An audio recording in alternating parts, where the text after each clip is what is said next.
نہیں ہوگا۔ اور یاد رکھو میرے بھائی اور عزیزو، اس ملک کی جو قومیں ہیں ان قوموں میں سے ایک بہت بڑا طبقہ وہ ہے جو چمتکار کو نمسکار کرنے والا طبقہ ہے،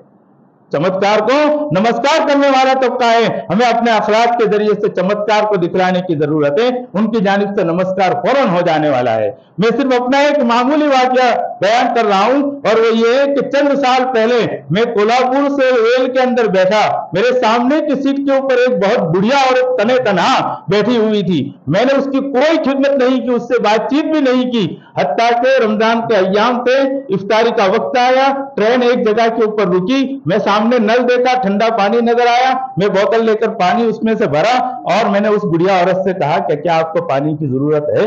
تو اس نے فوراً مجھے بوتل پیش کیا اور پانی میں نے اس کو لا کر دے دیا۔ پھر ہم دونوں خاموں سے آپس میں ہمارے درمیان کوئی گفتگو۔ الحمدللہ نحمده ونستعینه ونستغفره ونؤمن به ونتوکل علیہ ونعوذ باللہ من شرور انفسنا ومن سیئات اعمالنا من يهده الله فلا مضل له ومن يضلله فلا هادي له ونشهد أن لا إله إلا الله وحده لا شريك له ونشهد أن سيدنا ونبينا ومولانا محمدا عبده ورسوله صلى الله تعالى عليه وعلى آله وأصحابه وبارك وسلم تسليما كثيرا كثيرا أما بعد فأعوذ بالله من الشيطان الرجيم بسم الله الرحمن الرحيم يا أيها الذين آمنوا اتقوا الله وقولوا قولا سديدا وقال تعالى واجتنبوا قول الزور وعن عبد الله بن عمر رضي الله تعالى عنه قال قال رسول الله صلى الله عليه وسلم أربع إذا كن فيك فلا عليك ما فاتك من الدنيا حفظ أمانة وصدق حسن وحسن خلق وعفة في طعمة أو كما قال عليه الصلاة والسلام صدق الله العظيم وصدق رسوله النبي الكريم ونحن على ذلك لمن الشاهدين والشاكرين والحمد لله رب العالمين۔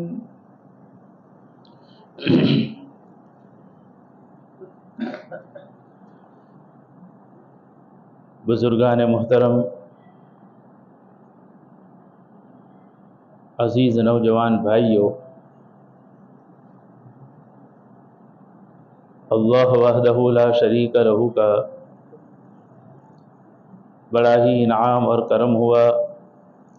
کہ اس ذات وحدہ لا شریک لہ نے ہم تمام کو کچھ دین کی بات کہنے سننے کی توفیق عطا فرمائی۔ دعا کی جائے کہ اللہ جل شانہ زبان پر ایسی باتیں جاری فرمائیں جو ہم تمام کے لیے کارآمد اور مفید بن جائے، اور کل قیامت کے دن ہم تمام کی نجات کا ذریعہ بن جائے۔ میرے بھائی اور عزیزو،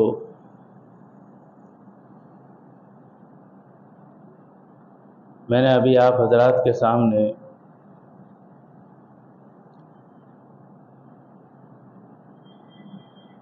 رسول اللہ صلی اللہ علیہ وسلم کی بے شمار اور ان گنت احادیث میں سے ایک حدیث تلاوت کی ہے۔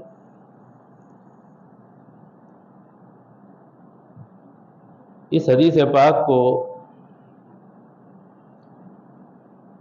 میرے اور آپ کے پیارے آقا فخر موجودات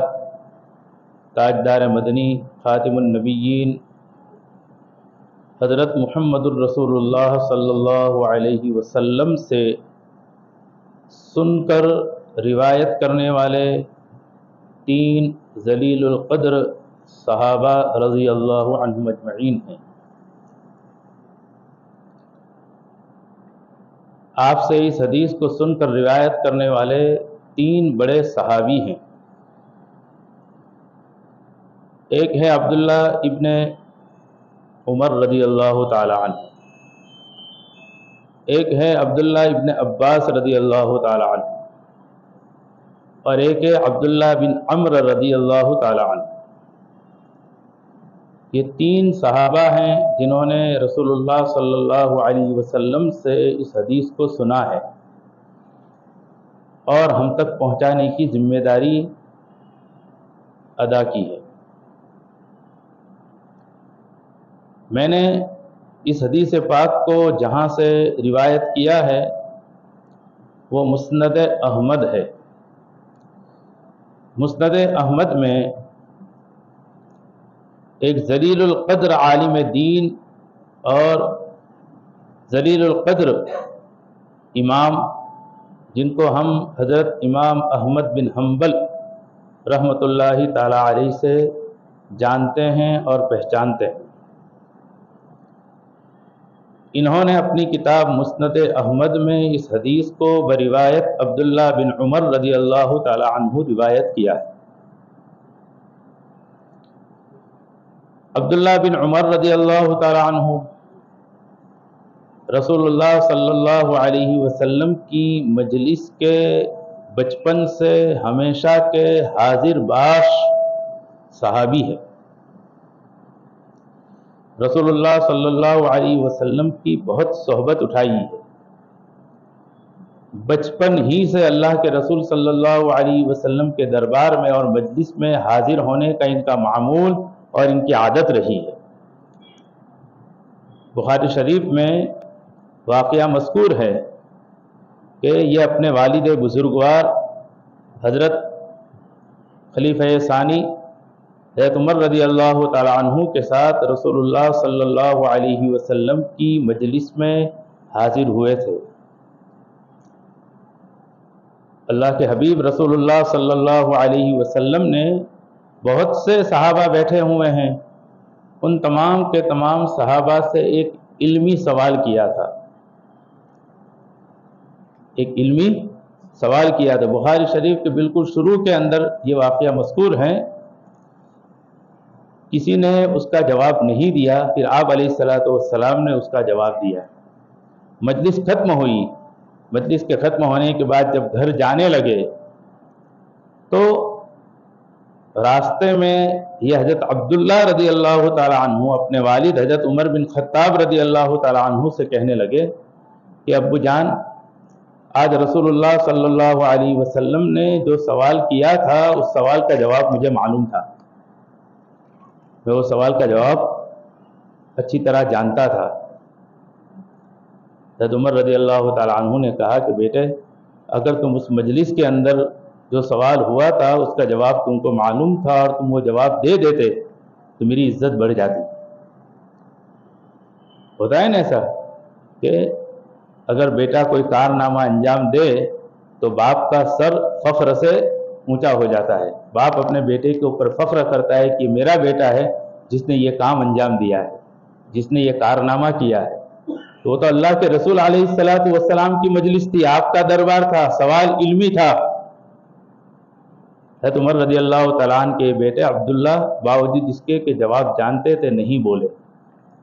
حضرت عمر رضی اللہ تعالیٰ عنہ کہا کہ اگر تم جواب دے دیتے تو میرا سر فخر سے کیا ہو جاتا،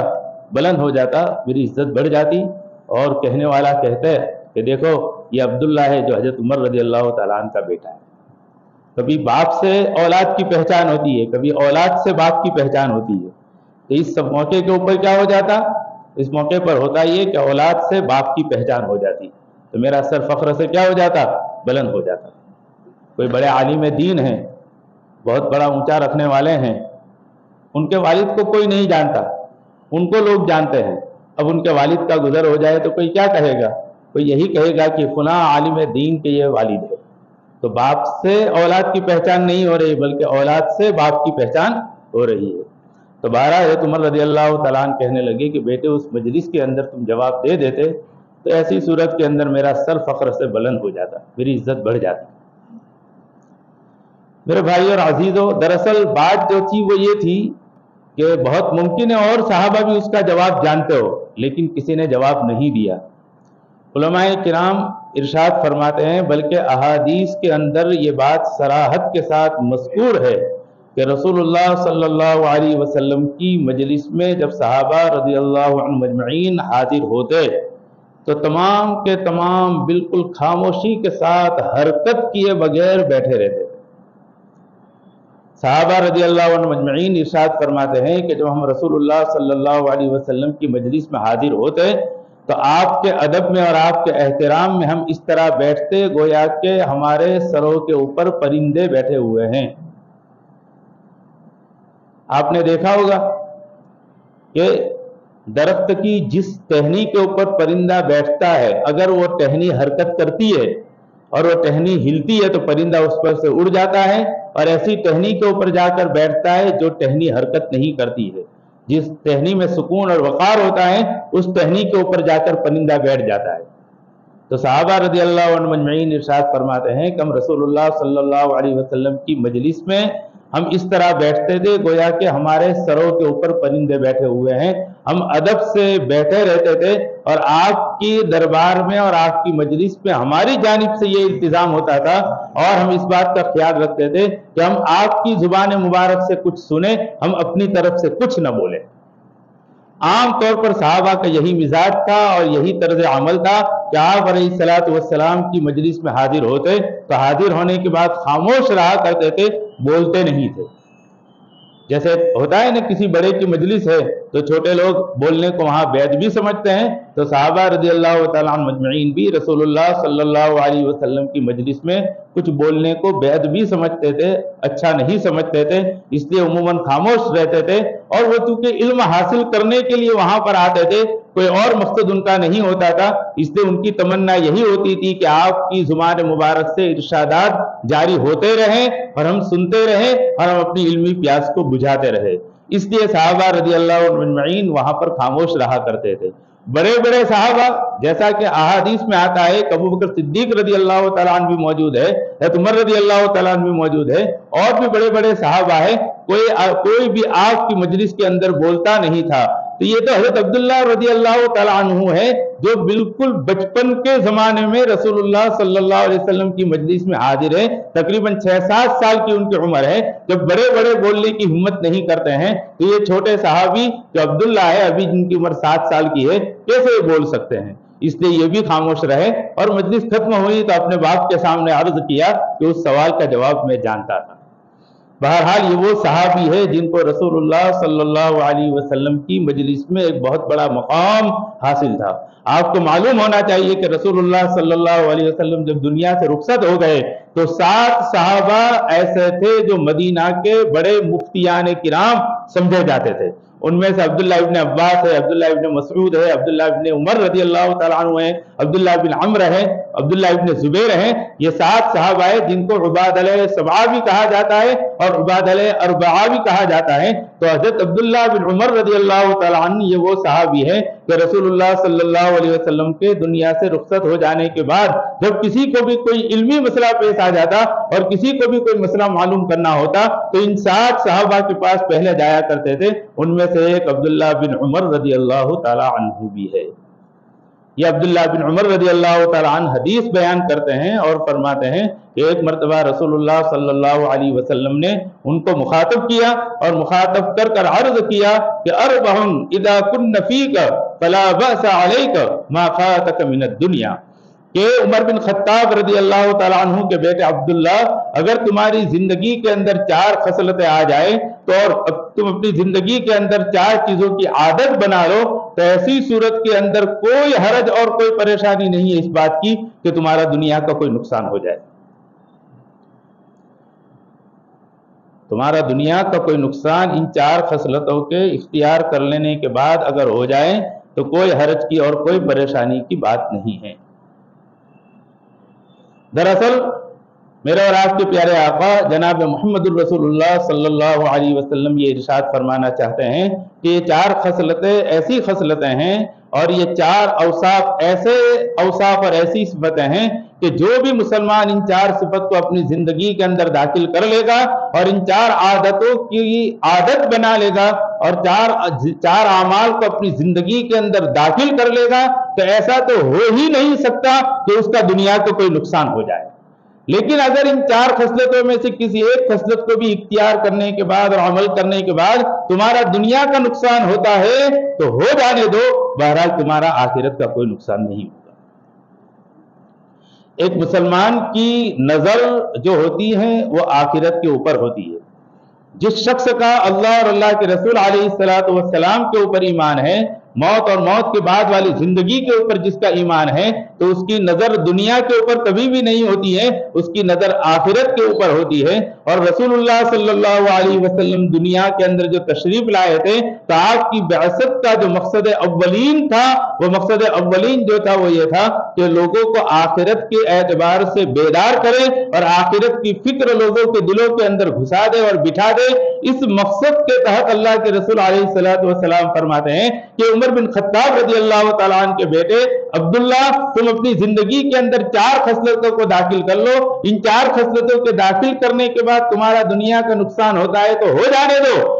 اگرچہ دنیا کا نقصان نہیں ہوگا لیکن اگر تم کو دنیا کا کوئی خطرہ محسوس ہوتا ہے تو اس خطرے کو مول لو، لیکن آخرت کے خطرے کو مت مولو۔ آخرت کے اوپر تمہاری نظر رہنی چاہیے۔ یاد رکھو کہ ان خصلتوں کے اختیار کر لینے کے بعد اور ان عادتوں کو اپنی زندگی میں داخل کر لینے کے بعد تمہارا دنیا کا نقصان ہو سکتا ہے، ہو جانے دو، لیکن آخرت کا نقصان نہ ہو اس کی فکر کرو۔ ان اوصاف کو اختیار کرنے کے بعد تمہارا آخرت کا کوئی نقصان نہیں ہوگا۔ میرے بھائی اور عزیزو، ہر مسلمان کی نظر اسی کے اوپر ہونی چاہیے کہ ہماری آخرت کس طرح بن جائے، ہم کس طرح آخرت میں کامیاب ہو جائے، ہم کس طریقے سے جہنم سے بچ جائے اور جنت کے اندر داخل ہونے والوں میں ہو جائیں، اس کی فکر ہر مسلمان کو دامنگیر رہنا چاہیے۔ اسی وجہ سے حدیث پاک میں میرے اور آپ کے پیارے آقا جناب محمد الرسول اللہ صلی اللہ علیہ وسلم نے ارشاد فرمایا الدنیا مزرعۃ الآخرت، کہ دنیا آخرت کی کھیتی ہے۔ تم یہاں جیسا بوؤ گے ویسا وہاں پر پاؤ گے، جیسا یہاں پر کرو گے اس کے مطابق وہاں پر تم کو اجر و ثواب ہوگا۔ اگر اچھے اعمال کیے تو اچھا بدلہ ملے گا، اگر برے اعمال کیے تو برا بدلہ ملے گا۔ اس وجہ سے حدیث پاک میں اللہ کے رسول علیہ السلام حضرت عبداللہ بن عمر رضی اللہ تعالیٰ عنہ کا ذہن بناتے ہوئے اور آخرت کی اعتبار سے مزاج سازی کرتے ہوئے ان کو فرماتے ہیں کہ اربع اذا کن فیک فلا علیک ما فاتک من الدنیا۔ وہ 4 چیزیں کیا ہیں؟ ان 4 باتوں میں سے پہلی بات جناب محمد الرسول اللہ صلی اللہ علیہ وسلم نے ارشاد فرمائی اور فرمایا حفظ امانت، امانت کی حفاظت کرنا۔ امانت کی حفاظت کرنا یہ اسلام کی اور مسلمان کی علامتوں میں سے ایک علامت قرار دیا گیا ہے۔ اور امانت کی حفاظت کرنا ہم کس کو سمجھتے ہیں؟ امانت کی حفاظت کرنا ہم صرف یہی سمجھتے ہیں اور جانتے ہیں کہ اگر ہمارے پاس کسی آدمی نے 1,00,000 2 لاکھ روپے لا کر رکھ دیے اور کہا کہ اس کی حفاظت سے تمہارے پاس رکھو، جب مجھے ضرورت پیش آئے گی تو میں تم سے مطالبہ کروں گا تم میری اس امانت کو بوقت ضرورت مجھے صحیح طور پر واپس کر دینا۔ اس طرح اگر کوئی آدمی کرتا ہے تو یہ امانت کی حفاظت کرنا ہے اور اس کو بھی امانت کی حفاظت کرنا کہتے ہیں۔ لیکن امانت کی حفاظت صرف اسی کا نام نہیں ہے کہ کسی نے وقت پر اپنی چیز مانگی اس کو دے دی تو صرف اسی کا نام امانت کی حفاظت کرنا نہیں ہے، بلکہ علماء کرام فرماتے ہیں کہ اللہ تبارک و تعالیٰ نے تم کو دنیا کے اندر دنیا کے فائدے کو حاصل کرنے کے لیے، اللہ تبارک و تعالیٰ نے تم کو دنیا میں دنیا کے فائدوں کو حاصل کرنے کے لیے آنکھ دی ہے، کان دیا ہے، زبان دی ہے، ہاتھ پیر دیے ہیں، طاقت دی ہے، صحت دی ہے